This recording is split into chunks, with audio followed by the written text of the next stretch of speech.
नमस्कार, news 18 special देख रहे हैं आप और आपके साथ मैं हूं सोनाली सिंह। क्या पुतिन यूक्रेन आने वाले हैं?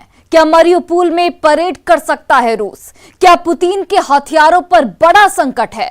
ये सवाल इसलिए क्योंकि फोर्ब्स में छपी खबर के मुताबिक 9 मई की विजय परेड में बख्तरबंद गाड़ियों में 50% की कटौती होगी। साथ ही 35% हथियार विक्ट्री डे परेड से गायब हो चुके हैं। रिपोर्ट देखिए।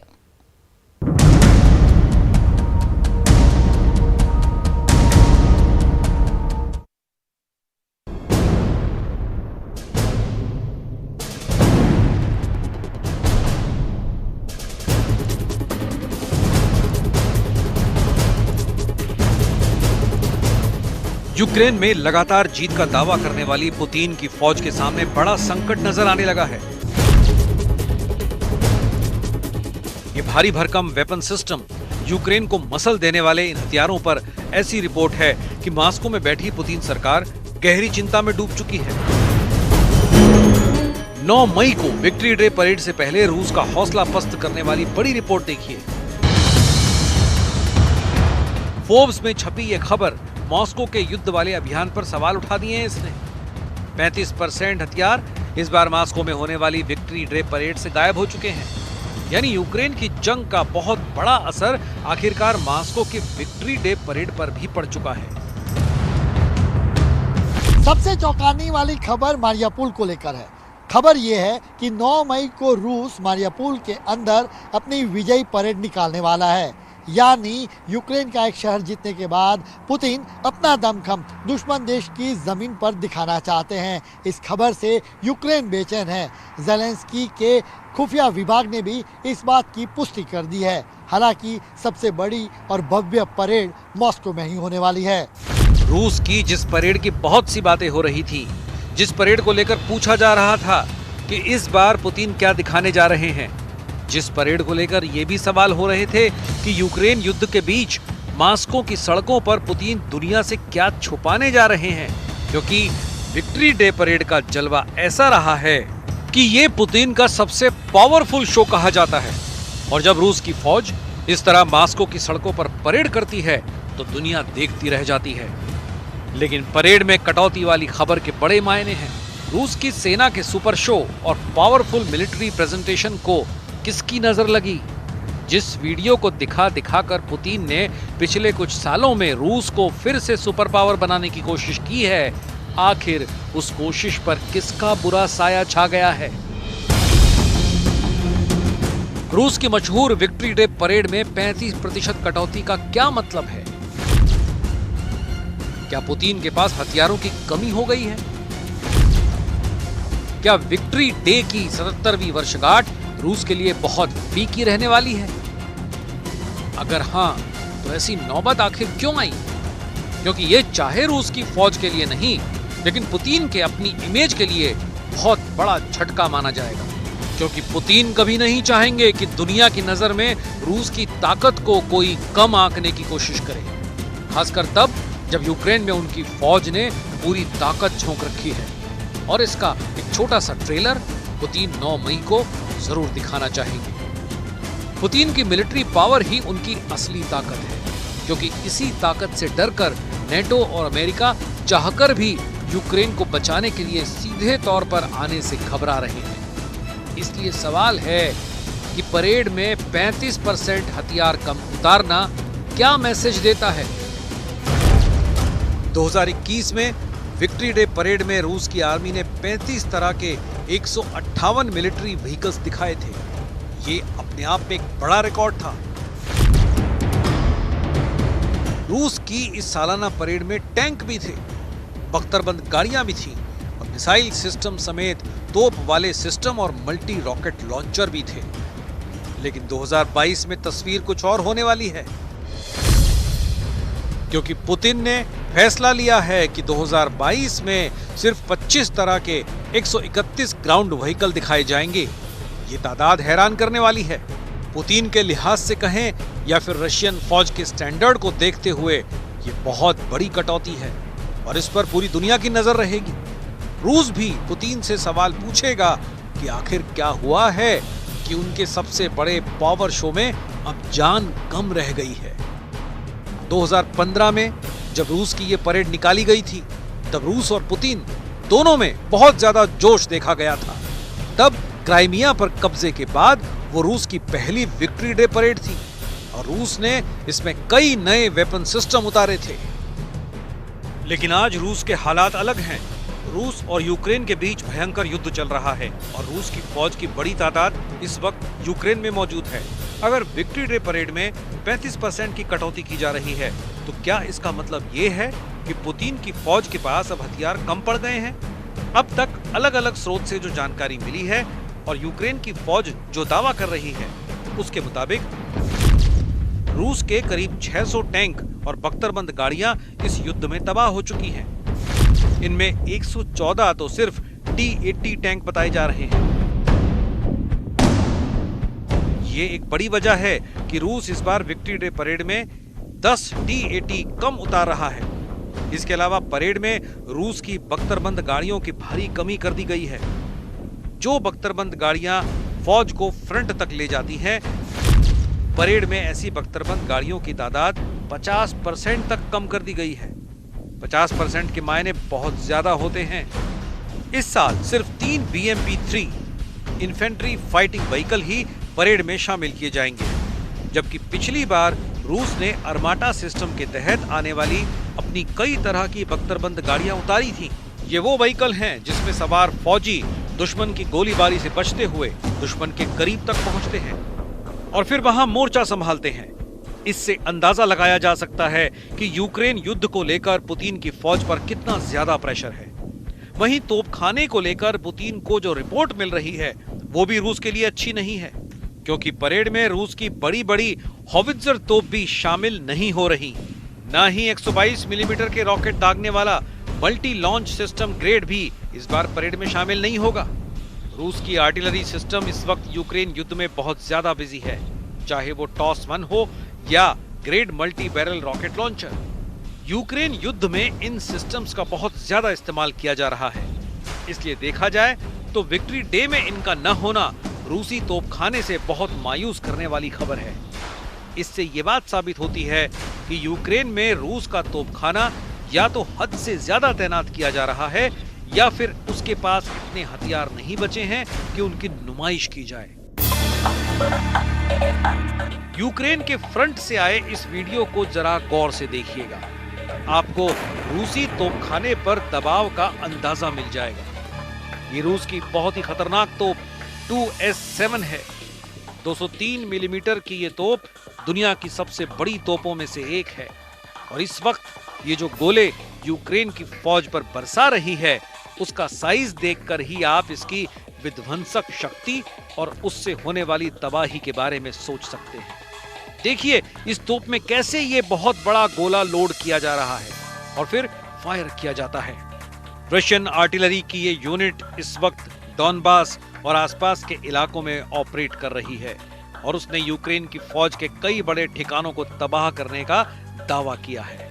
यहां से यूक्रेन की फौज को बड़े पैमाने पर रसद और हथियार सप्लाई किए जा रहे थे। इन ठिकानों को तबाह करने के लिए रूस ने काला सागर में मौजूद अपने वॉरशिप से भी कई मिसाइलें दागी।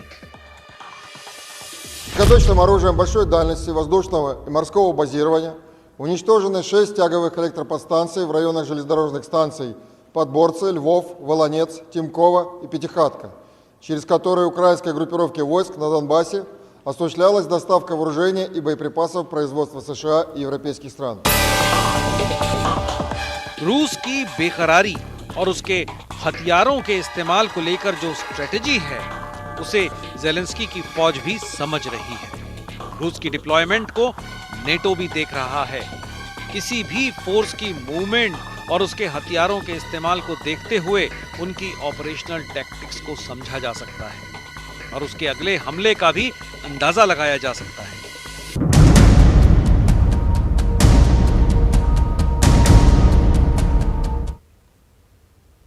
पुतिन को लेकर बहुत बड़ा डर ब्रिटेन को भी सता रहा है।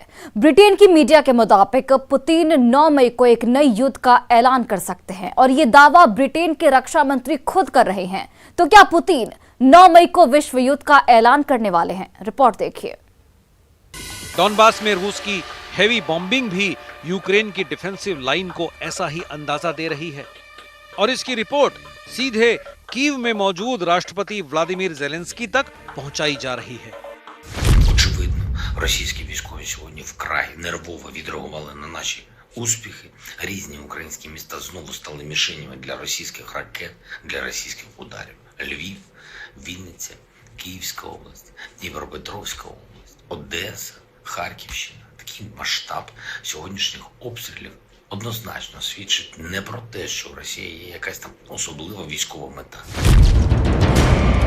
2022 में यूक्रेन में चल रहे युद्ध के बीच पुतिन को लेकर बहुत बड़ा डर ब्रिटेन को भी सता रहा है। ब्रिटेन की मीडिया लगातार कह रही है कि पुतिन 9 मई को एक नए युद्ध का ऐलान कर सकते हैं। ब्रिटेन की मीडिया में ऐसी खबरें छाई हुई हैं कि पुतिन विश्व युद्ध का ऐलान करने वाले हैं। बस कुछ ही दिनों की बात है। ये बात ब्रिटेन के रक्षा मंत्री बेन वॉलेस के हवाले से की जा रही है। इन हेडलाइंस ने यूरोप में दहशत फैला दी है। ऐसे में पुतिन के पावरफुल शो में क्या होगा, वो क्या बोलेंगे? क्या पुतिन वाकई विश्व युद्ध को लेकर कुछ ऐसी बात कहने वाले हैं जिसका डर ब्रिटेन को सबसे पहले सताने लगा है?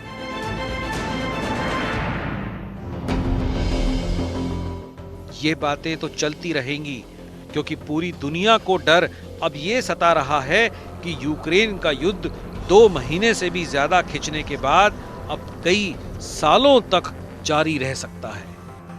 हथियारों की नुमाइश में कमी और पुतिन पर बढ़ते दबाव के बीच अब ये भी सवाल उठ रहे हैं कि रूस का यूक्रेन युद्ध के बाद कोई नया और ज्यादा विध्वंसक इरादा तो नहीं है?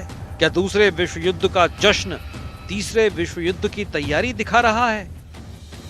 रूस इस वक्त अपने बहुत से हथियारों से यूक्रेन पर हमला कर रहा है। इस जंग में रूस ने अपने टॉप ऑफ द लाइन हथियार नहीं उतारे हैं, लेकिन जिन वेपन सिस्टम्स का वो इस्तेमाल कर रहा है वो रूस के लिहाज से प्रीमियम कैटेगरी के हथियार माने जाते हैं। साथ ही पुतिन ये भी दे चुके हैं कि यूक्रेन में किसी और देश का दखल हुआ तो ये बात युद्ध को और भड़काएगी और इसके अंजाम बहुत बुरे हो सकते हैं। इस धमकी को अमेरिका और नेटो देश गंभीरता से लें। इसके लिए पुतिन हाल में RS-28 मिसाइल का टेस्ट भी कर चुके हैं। इस टेस्ट को लेकर रूस की मीडिया ब्रिटेन को मिसाइल अटैक से डरा भी चुकी है।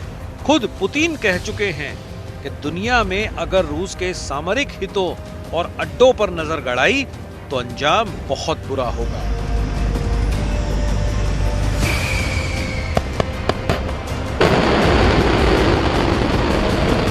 रूस ने दुनिया को RS-28 मिसाइल से डराया है। विक्ट्री डे परेड में इसी तरीके की एक इंटरकॉन्टिनेंटल मिसाइल देखने को मिल सकती है। इसकी पुख्ता जानकारी भी है क्योंकि मॉस्को में जो रिहर्सल चल रही है उसमें टोपोल M मिसाइल को देखा गया है। वैसे रूस में होने वाली विक्ट्री डे परेड को लेकर बहुत सी बातें चल रही हैं और इसका असर कीव में भी दिखने लगा है। ये मॉस्को से आई तस्वीरें हैं और इसका मैसेज सीधा अमेरिका और नेटो देशों तक पहुंच रहा है। ये रूस की टोपोल M मिसाइल है जिसकी रेंज 11,000 किलोमीटर है और इसकी रेंज अमेरिका तक है। टोपोल M बहुत ही खतरनाक मिसाइल है। ये RS-28 मिसाइल से पहले तैयार की गई थी और पुतिन को इस मिसाइल पर बहुत ज्यादा भरोसा है। यही वजह है कि इस बार विक्ट्री डे परेड पर उन्होंने इस मिसाइल को उतारा है और इस जैसी बड़ी मिसाइल को लेकर उन्होंने कोई समझौता नहीं किया। इस मिसाइल का साइज देखिए, 16 पहियों वाले इस कैरियर पर जब इसे रेड स्क्वायर पर उतारा जाता है तो इसका आकार देखकर ही रूस के दुश्मन घबरा जाते हैं। अब सवाल ये है कि विक्ट्री डे परेड पर पुतिन अपने कौन कौन से खास हथियारों की नुमाइश करने वाले हैं, साथ ही कौन से हथियार ऐसे हैं जिन्हें वो नहीं उतारेंगे, उसके पीछे उनकी रणनीति क्या हो सकती है। सवाल ये भी है कि क्या इस परेड में पुतिन सिर्फ अपने सबसे खतरनाक हथियारों की नुमाइश करेंगे या फिर कुछ ऐसा कहेंगे जिसका डर ब्रिटेन के रक्षा मंत्री जाहिर कर चुके हैं। इस जंग के शुरू होने के बाद से विक्ट्री डे परेड को लेकर बहुत बड़े बड़े कयास लगाए जा रहे थे। सबसे बड़ी बात ये कि पुतिन पारंपरिक हथियारों से ज्यादा इसमें परमाणु हमले में इस्तेमाल होने वाले वेपन सिस्टम पर ध्यान देंगे। यही वजह है कि मॉस्को में होने वाली परेड में इस बार पुतिन की परमाणु मिसाइल भी है और न्यूक्लियर बम ड्रॉप करने वाले बड़े बड़े बॉम्बर भी। इसे देखिए, ये है TU-160। ये दुनिया का सबसे बड़ा न्यूक्लियर बॉम्बर है जो आवाज से भी तेज गति से उड़ता है और रूस के पास ऐसे 17 से ज्यादा बॉम्बर है और अब इनकी तादाद 25 से ज्यादा किए जाने की तैयारी है। 40,000 किलो बम और मिसाइल लेकर उड़ने वाला ये बॉम्बर आसमान में अमेरिका की सबसे बड़ी दहशत माना जाता है। मॉस्को में फ्लाई पास्ट के दौरान ये बॉम्बर रिफ्यूलिंग करते हुए दिखाया जाएगा। इसके आगे होगा IL-78 टैंकर जो इसे हवा में ही फ्यूल सप्लाई करेगा। इसके फौरन बाद TU-160 के साथ 4 TU-22 बॉम्बर, ये भी सुपरसोनिक रफ्तार से उड़ते हैं और ये 22,000 किलो बम और मिसाइल लेकर उड़ सकते हैं। ये रूस की बहुत ही खतरनाक न्यूक्लियर बॉम्बर फोर्स का हिस्सा माने जाते हैं। लेकिन अब इसको देखिए, ये रूस का वो बॉम्बर जो दशकों पुराना है लेकिन उसकी दहशत आज भी बहुत ज्यादा है। ये है TU-95। इस जहाज में लगे प्रोपेलर की आवाज हजारों मीटर की ऊंचाई से बहुत साफ सुनाई देती है। ये रूस की परमाणु स्ट्राइक वाली फ्लीट का बड़ा हिस्सा है। रूस के पास ऐसे 50 से भी ज्यादा बॉम्बर हैं और ये देखिए 4 supersonic MiG-31 fighter bomber jet. ये आवाज से करीब 3 गुना रफ्तार से उड़ता है। अभी MiG-31 रूस की स्ट्रेटेजिक फोर्स का बहुत बड़ा हिस्सा है। ये विमान अब हाइपरसोनिक मिसाइल किंजल से लैस कर दिया गया है जिसकी वजह से रूसी एयर पावर की रेंज कई गुना बढ़ गई है। रूस किंजल मिसाइल का इस्तेमाल यूक्रेन में भी कर चुका है और ये रूस का सबसे बेहतरीन फाइटर जेट सुखोई 57। ये दुनिया में 4 स्टेल्थ विमानों में से एक है और अमेरिका के लिए ये बहुत बड़ी मिस्ट्री बना हुआ है। अमेरिका के साथ या नेटो के साथ अगर युद्ध भड़कता है तो पुतिन के इस सबसे आधुनिक जेट सुखोई 57 का सामना दुनिया के सबसे आधुनिक फाइटर जेट F-35 से होगा। अगर ये दोनों स्टेल्थ फाइटर जेट यूरोप के आसमान में आमने सामने आए तो इन दोनों की टक्कर ऐतिहासिक होगी। पूरी दुनिया उसका नतीजा देखना चाहेगी। ये है Mi-26 जो दुनिया का सबसे बड़ा हेलीकॉप्टर है। भारत के पास भी ऐसे 3 हेलीकॉप्टर हैं जिनको आधुनिक बनाया जा रहा है। रूस यहाँ इनको पेश करके ये दिखाना चाहता है कि उसकी एयरलिफ्ट वाली ताकत की टक्कर में किसी के पास कुछ भी नहीं है। इसके बाद मॉस्को का आसमान जैसे रूसी हेलीकॉप्टर से भर जाएगा। इसमें वो हेलीकॉप्टर भी है जो यूक्रेन से चल रहे युद्ध में लगातार ऑपरेशन कर रहे हैं, जिस युद्ध को 2 महीने से ज्यादा वक्त हो चुका है। उसमें ये हेलीकॉप्टर दुश्मन को सबसे ज्यादा मौत बांटने वाली मशीन बन चुके हैं। यूक्रेन में फ्रंट से आने वाली तस्वीरों में सबसे ज्यादा यही हेलीकॉप्टर एक्टिव है।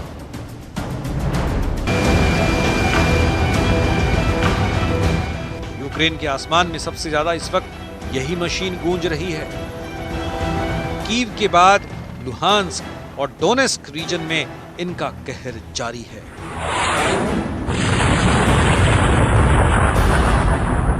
दक्षिण पूर्व में मारियोपोल पर कब्जे वाले मिशन में इन्हीं हेलीकॉप्टर्स की भूमिका सबसे ज्यादा है। रूस ने इस वक्त यूक्रेन युद्ध में अपने हेलीकॉप्टर्स की पूरी ताकत झोंक दी है।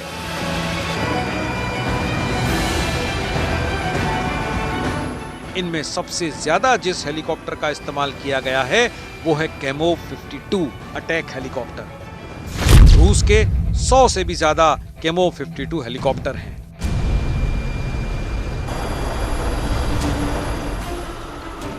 यूक्रेन में इस वक्त जितने भी मिलिट्री ऑपरेशंस चल रहे हैं, जितने भी फ्रंट है, उसमें जमीन पर मौजूद फौज के साथ करीब से तालमेल बिठाना बेहद ज़रूरी है। जो गलतियां पुतिन और उनकी फौज ने कीव में की उसे वो डॉनबास में दोहराना नहीं चाहेंगे। इसलिए रूस की सेना ने क्लोज एयर सपोर्ट में हेलीकॉप्टर उड़ान तेज कर दी है। डॉनबास की लड़ाई बहुत खतरनाक होने वाली है। अभी वहां से जो तस्वीरें आ रही हैं उसे देखिए। ये डॉनबास का एक इलाका है जहां रूस की फौज और यूक्रेन की फौज के बीच क्लोज क्वार्टर बैटल चल रहा है, यानी ऐसा युद्ध जिसमें एक कमरे से दूसरे कमरे में लड़ाई होती है। देखिए एक सैनिक दुश्मन की फौज पर कैसे ग्रेनेड फेंकता है। छुप छुप कर हो रहे इस युद्ध में जान उसकी जा रही है जिसकी पोजीशन कमजोर है। यहां बड़े बड़े हथियार नहीं बल्कि फुर्ती, चालाकी और बेहतरीन इंटेलिजेंस का इस्तेमाल मायने रखता है। फिर चाहे कोई भी हो, चाहे वो यूक्रेन की फौज ही क्यों ना हो, अगर वो कमांडिंग पोजीशन पर है तो नुकसान रूस को ही होगा। और ऐसा डॉनबास में भी देखने को मिल रहा है।